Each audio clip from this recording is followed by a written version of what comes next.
कि गंगा जी के पानिया में डूबकी लागवले वानी। ऐसे ना जब बाबा भोलेनाथ के सब दीवाने हैं ना जी। कौन कौन दीवाने हैं हाथ उठाइए। हमारे भोलेनाथ के दीवाने कौन कौन हैं? इधर से भैया जी हमारे सबसे ज्यादा तो संदीप भैया है भाई, क्या बात है। और सेकंड में हमारे चाचा जी हैं, इधर आइए।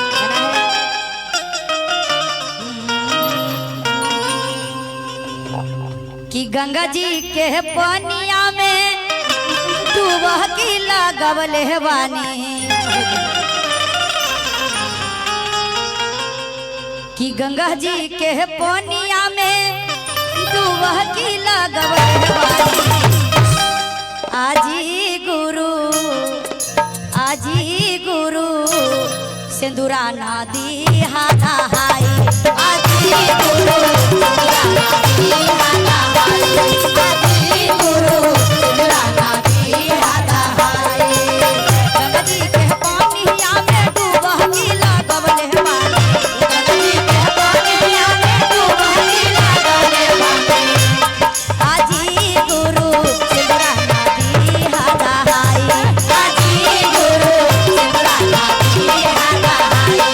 आजी गुरु सिंदूरा नदी हाथा हाई।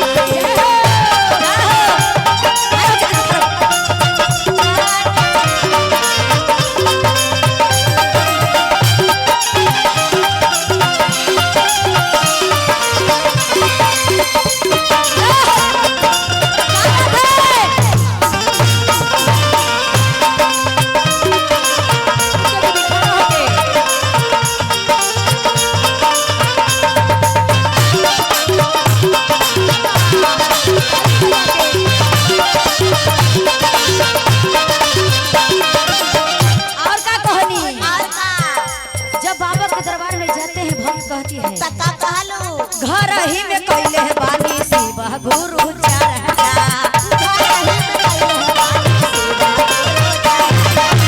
घरे घरे पटले बानी शिव गुरु परजा।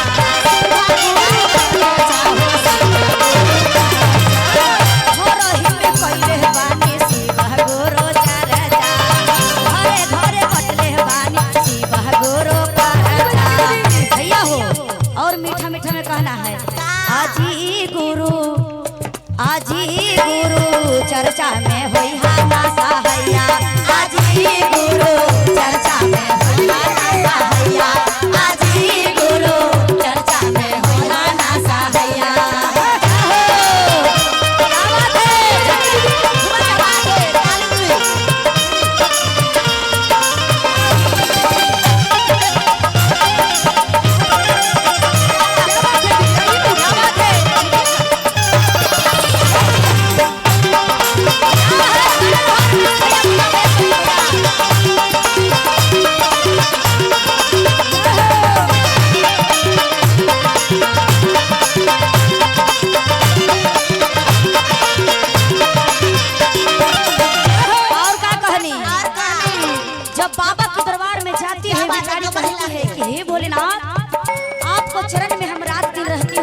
तो कम से कम तो दया कीजिए।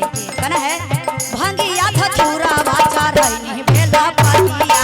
भांगिया धतूरा वाचा रही बेला पातिया।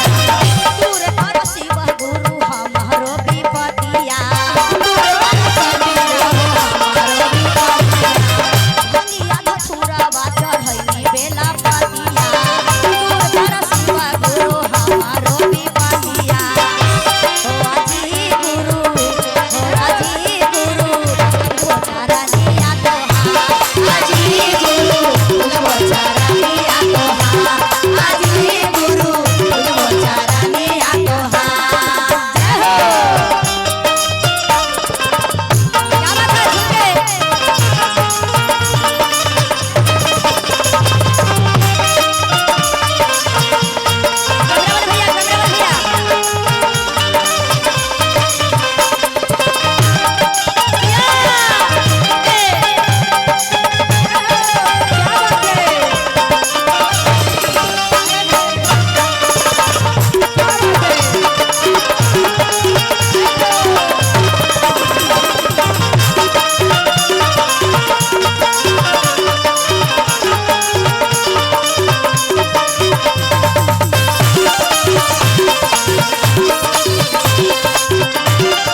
पारा नमिया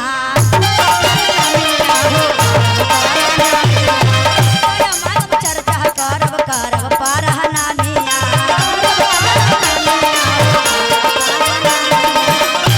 बरसाती गुरु अइली तोर चारानिया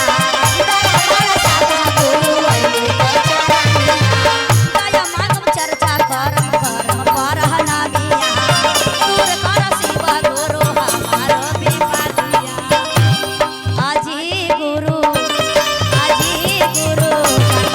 लाडिया बजावा आजी गुरु लाडिया बजावा आजी गुरु लाडिया बजावा आजी गुरु लाडिया बजावा आजी गुरु लाडिया बजावा आजी गुरु